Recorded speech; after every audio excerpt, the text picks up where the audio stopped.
Three more candidates throw their hat in the ring to become Toronto's next mayor. Fasten your seatbelts, Toronto, because I think we're in for really a unique mayoral campaign now. We'll catch you up on who's in the already crowded race ahead of the nomination period opening. Plus, I used to use this way all the time while walking home, but I won't be using anymore.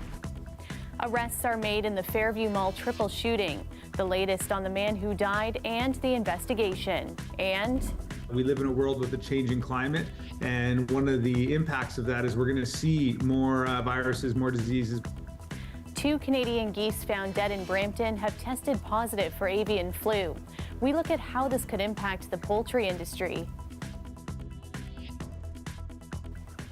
3 new candidates say they're ready to make their run to become Toronto's next mayor. Ali Chiasson caught up with them about their priorities for the city. Things are heating up in the race for that coveted vacant spot at the helm of our city. Today, former police chief Mark Saunders entered the fold. When we talk about what's going on from a crime perspective, crime used to be in certain areas of the city, but now it's everywhere. Not surprising that Saunders is taking a tough-on-crime approach. In the schools, we're seeing certain things that are happening at an escalating rate. When we talk about disorder, just on the public streets, we're seeing things that we haven't seen before, and especially in these numbers. Carjacking is at an epidemic level right now. When you put this all together, you see that the City of Toronto's thermostat is going up. So what we need is a leadership that has an understanding of how to handle these problems. Whereas longtime city councillor Josh Matlow says the city needs someone who is optimistic, yet realistic. I'm just done with politicians who come forward and promise things and they can't deliver it because they're not honest about how they're going to achieve those goals. Which is why on the day he announces he's running, he announces an idea for a 2% property tax increase. We need to invest in our priorities, whether it be fixing the roads, providing services to the vulnerable, making sure that park bathrooms are open, making sure that our kids have a place to go for recreation programs. I know it's a risk to announce this, but I also believe that it's honest and the right thing to do. This next candidate has a familiar byline. Toronto Sun columnist Anthony Furey believes the right thing to do is elect someone new. The status quo voices who got us to this place where people are concerned about the issues, they're not the people to get us out of the situation. I think a fresh perspective, fresh ideas is what's necessary. In addition to having name recognition, almost A-list candidates running, they represent a wide range of prescriptions for how to cure the city. And this is good news for voter turnout, especially because it's a by-election. You're only voting for mayor without the competing noise of ward races or school trustee. We're into totally new territory here, and fasten your seatbelts, Toronto, because I think we're in for really a unique mayoral campaign now. Expect more names in the hat soon. The nomination window opens April 3rd. Ali Chiasson, CBC News, Toronto. Toronto police have arrested 2 men in connection with a fatal triple shooting at Fairview Mall yesterday. 25-year-old Ahmed Mohammed and 25-year-old Samir Mohammed Unus have been charged with second-degree murder. Police have also released the identity of the man who died. Greg Ross has more. Many people who work at Fairview Mall were still in shock when they returned here today. I don't feel safe anywhere. Hearing that in my own workplace, it's wow. I used to use this way all the time while walking home, but I won't be using anymore. Even some customers had to think twice about shopping here today. It's amazing to think something like that could happen so close to home. It's pretty scary. According to police, at around 4 o'clock Monday afternoon, multiple bullets were fired in this underground parking structure, with 3 people in their 20s left suffering from gunshot wounds. 21-year-old Madar Hassan ended up in a nearby trauma center not long after the shooting. That person was dropped off in a personal vehicle. That person received medical treatment at that location and has subsequently succumbed to their injuries. The other 2 victims were taken to a hospital by EMS. The first victim has what are considered to be, at this time, non-life-threatening injuries. The second victim has what's considered to be life-threatening injuries, both suffering from gunshot wounds about the body. As police try to determine what happened and who is responsible, they are reviewing security footage from multiple cameras located around the parking structure and in the mall. We did get a statement from the Fairview Mall. They tell us that they take the safety of their customers and staff very seriously, and they say that they are cooperating fully in the police investigation, which includes providing all of the security footage that police are now combing through, trying to get a better understanding of what happened here yesterday. Greg Ross, CBC News, Toronto. Peel police have identified the man killed in what is believed to be a targeted shooting in Mississauga last night. Police responded to reports of shots fired in the area of Dreamcrest Road and Alicante Street. A man was located suffering with an apparent gunshot wound. Life-saving measures were attempted, but he died from those injuries. Police have now identified the victim as 29-year-old Brian Lara Avalrez. Anyone with information is asked to contact police. Officials say a special investigation has taken down a significant element of an auto theft ring in Peel region. We recognize that the rise in auto thefts in our region is significant and concerning to our community. With that, we are here to share the results of an investigation, Project R&R, which interrupted an operation that was well organized, well funded, and criminal in organizational structure. As you'll hear, investigators have been working diligently for the last several months, utilizing an extensive array of investigative techniques and hoping and doing the dismantling of this organization. Project R&R was a collaborative investigation, including the Canada Border Services Agency and the Port of Montreal. It's in response to the dramatic increase of the theft of high-end vehicles for shipment overseas. In late December, 78 vehicles bound for the Middle East were recovered, with a valuation of over $10 million. Peel police made 4 arrests in connection to a prolific auto theft group. They face multiple charges, including auto theft and possession of property obtained by crime. Meteorologist Colette Kennedy joins us now for a first look at the forecast. And Colette, it really felt like the first full day of spring today. Yeah, I didn't hear too many complaints. I only heard one, it is nice, right? And that was just because it could be a bit confusing with a few showers and the breeze, but yes, it was a nice day in terms of those temperatures, no doubt about it. Normal high for this time of year is 6 and a low is -3, and there are your records. So how did we stack up compared to that? Well, how about 9 degrees in Toronto, and there were double digits, as you see, Hamilton, St. Catharines, London all at 10, 9 for Chatham, Kent there, but look at Windsor, 11 degrees. And then compare that to the cooler temperatures, Kingston, to the Ottawa Valley, where that wind was coming from a different direction, more of a northerly breeze there. So through the overnight, some fog development, that is certainly possible. And in the overnight hours towards morning, we get some light showers moving into southwestern Ontario. Those work their way towards the Golden Horseshoe. We get into that as we approach lunch and into the afternoon hours, and then it kind of comes together and broadens as it moves into eastern parts of the GTA and into eastern Ontario. And then the next batch is coming in for tomorrow evening. I'm going to go into more detail on how that affects Wednesday night and Thursday coming up. Tonight, though, 1 degree with some of that fog, not everywhere, but patchy, like I said, and 7 for the daytime high tomorrow, Talia. Thanks, Colette. The city of Brampton confirmed 2 cases of bird flu in Canadian geese today. The birds were previously found dead in the areas of Professors Lake and Duncan Valley Foster South. Tyler Cheese explains what this could mean for the local avian population and the poultry industry.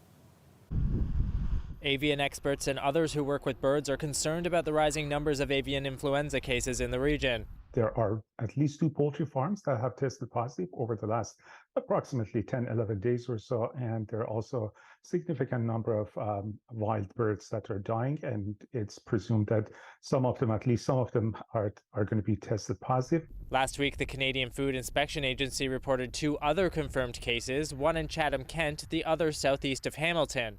The township of Uxbridge also reported it's looking into instances of geese in distress, though no infections have been confirmed. The Toronto Zoo also announced last week it's taking preventative measures against the disease. So that means really strict quarantine protocols, boot changes, regular wash downs, making sure equipment isn't moving through spaces, because this is something that unfortunately we're seeing far more of. The zoo has temporarily closed its walk-through aviaries and any areas where humans and birds would normally interact. It's also implementing long-term measures that will help protect against future outbreaks. We live in a world with a changing climate, and one of the impacts of that is we're going to see more viruses, more diseases, more things moving and being more persistent in our areas. But it's not just the health of birds that experts are concerned about. The poultry industry has taken the brunt of avian influenza, and unfortunately, it has led to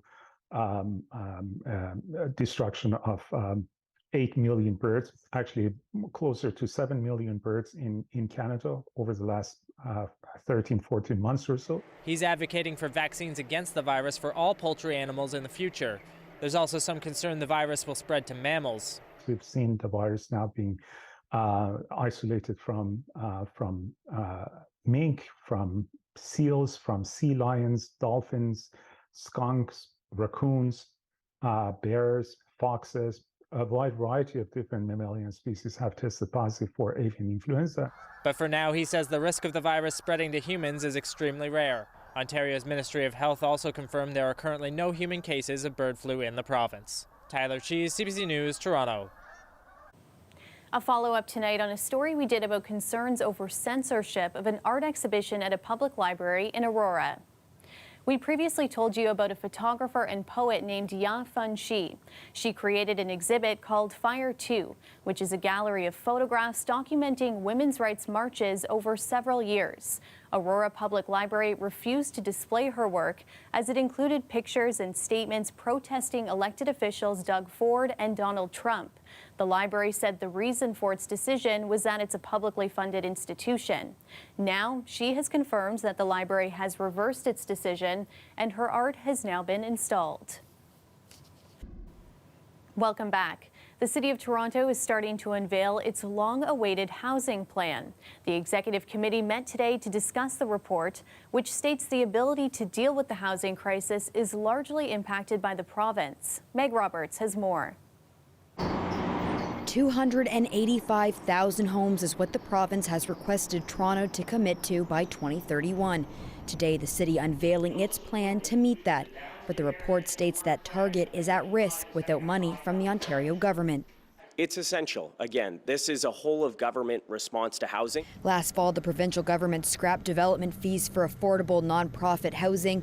Those fees were used to pay for services like road and sewer infrastructure. We are taking steps at the local government level to enable more housing opportunities and housing outcomes, but it cannot be done in a vacuum without the support to pay for the infrastructure that will enable that growth. The board said in a statement it is working with the city to help arrange a third-party audit of their reserve funds and development charge fees, and said it's exploring tools for growth rather than continuing to raise municipal fees. Toronto will receive $235 million from the province to address its 2022 COVID-related operating pressures. As part of today's report, the city will immediately roll out an online hub that will publish and track the affordable rental supply and establish an advisory committee on the right to adequate housing. We've made significant progress on the housing over the past few years, but we know we have a long way to go. This plan on its own will not lead to 285,000 homes in the next 10 years. Despite that, this housing advocate says the report is positive as it simplifies zoning and will allow for density in places that wasn't permitted before. But he says the goal won't be met without other levels of government solving issues like labor shortages. The more that Toronto does from its own accord, in line with provincial goals as well, but also trying to exceed them as much as possible, that is absolutely the right direction for Toronto. The city says staff will deliver specific plans on legalizing multiplexes of up to 4 units citywide next month. Meg Roberts, CBC News, Toronto. Doug Ford's controversial decision to open up development on some protected greenbelt land has caught the attention of the federal government. It's launching a study connected to it, looking at its effect on a neighboring national park. Lorinda Redekop explains. The Duffins Rouge Agricultural Preserve includes almost 2,000 hectares slated for housing development, land just beside the Rouge National Urban Park. The federal government is now going to study the potential impacts. And I have requested that this study be conducted in a transparent manner, with information accessible to the public. The federal environment minister was asked why he's calling for a study and not a regional assessment. We would have had to collaborate with all levels of governments implicated, namely the Ontario government. That collaboration isn't possible, so we're using a different tool, but to get to the same goal. As for what this study could result in if it does find negative impacts on the park, he gave an example from Montreal's South Shore. He stopped a development project under the Species at Risk Act. I have no problem with it. It shouldn't slow down our development plans. It's adjacent. It's not right there. But good luck to them. And we're going to build a beautiful community there. And the park is absolutely critical. The opposition parties side with the federal government and disagree with the Premier's take. It's concerning to me that he sees it that way. Any development in that greenbelt has an impact on other nearby adjacent areas, so it is significant. I don't think the Premier understands how ecological integrity works. One former Progressive Conservative member of Parliament says they had considered adding the agricultural preserve to the park when creating it, but decided it wasn't needed. So we said, okay, well, they're already saved, they're preserved. Mike Harris in 1995, he thought it was important, and he saved it. Dalton McGuinty thought it was important, and he saved it. So we thought that, okay, it's saved. But now we've got, with the stroke of a pen, maybe it isn't. It's a clear disagreement between the two levels of government. I profoundly disagree with Premier Ford on this. This is not a project that's aimed at stopping development. He says housing is needed, but that it should be strategic. Responding in French, Guilbeault told reporters if he were a developer, he'd think twice before starting a project on the land. Lorenda Redekop, CBC News, Toronto. And there's a live look at the city's skyline. Partly cloudy tonight after a mild first full day of spring. Currently sitting at around +1. And Colette's back now with our extended forecast. Colette, I know you mentioned rain was on the way, but hoping the warmer temperatures stick around. Yeah, and it's going to be kind of that mix, Talia, where we do have some milder temperatures in our future, but we have to contend with a couple of systems that are going to come through. Now, first one is a rain event that we're going to be seeing in the GTA and for southwestern Ontario. It's certainly a rain event, and that's kind of through, I mentioned, late overnight tonight for Windsor, but by tomorrow, kind of midday into Toronto. Warmest day so far for March. Why do I have a question mark? Well, I do have us forecast for that, getting us to double digits in Toronto, I'm talking about. I know you've seen them elsewhere, and that would be the first time for this month. That's coming up not tomorrow, but Thursday, and the only reason for the question mark is some of the models want to push that number down a little bit. I'm still holding there. Mixed conditions Saturday. Yeah, the next system that comes in with some colder air this weekend, there'll be more of that chance of it mixing with snow, and further north, snow accumulations that you'll be seeing. So through that overnight, it's very, very spotty, showery activity that comes in. So I expect the morning commute looks pretty good. Windsor, Sarnia, Chatham-Kent through that region. Same thing through the GTA, not an issue there. And then into the afternoon, we start to see this filling in with some of the wet weather. Gets heavier there into, say, Pickering on towards Cobourg and through those regions where you'll see it kind of coming together. And then that risk, if you're traveling, just know a risk of some freezing rain and ice pellets tomorrow into the evening and overnight hours towards the Ottawa Valley. Then the next wave is coming in. So this is late Wednesday, overnight into Thursday morning. I know it looks like, oh, the whole day is going to be rainy. It's actually going to make haste. And so by the time we get to the afternoon Thursday, we're going to be seeing drier conditions and eventually clearing so that we get some sun. Keeping in mind the sun's setting later now, right? For us, once we push those clocks forward. Overnight temperatures very similar to last night. 1 for Toronto for that overnight low, a little cooler there. Ottawa, the nation's capital, down to -6 to -7. 6 for the daytime high tomorrow. There's that 11 for Thursday. Looks like a good day on Friday. And then on the weekend, we'll be watching carefully. North of the GTA is where I'm expecting some snow accumulations. Finally tonight, outdoor skating is a classic Canadian winter activity, but the season has been a melty one this year. And now cities in Canada and around the world are looking at options to keep outdoor skating sustainable in a warming climate. Emily Chung reports. When we think of a Canadian winter in our nation's capital, this is what we picture.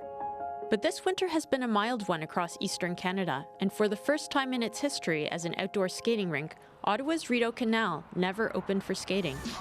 Winters are getting warmer, and in other parts of the world, many cities are giving up the winter tradition of outdoor ice rinks.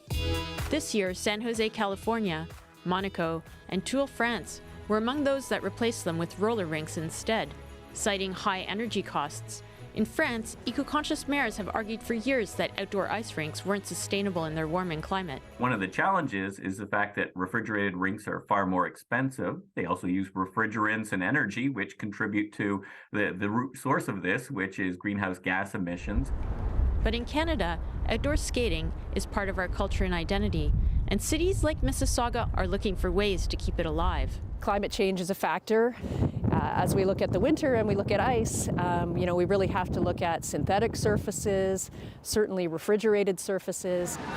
A few years ago, North Vancouver, BC, built its largest outdoor rink in the Waterfront Shipyards district. I'm glad we followed through and was able to make this come to realization, but some of the challenges obviously are having an outdoor skating rink in a temperate climate.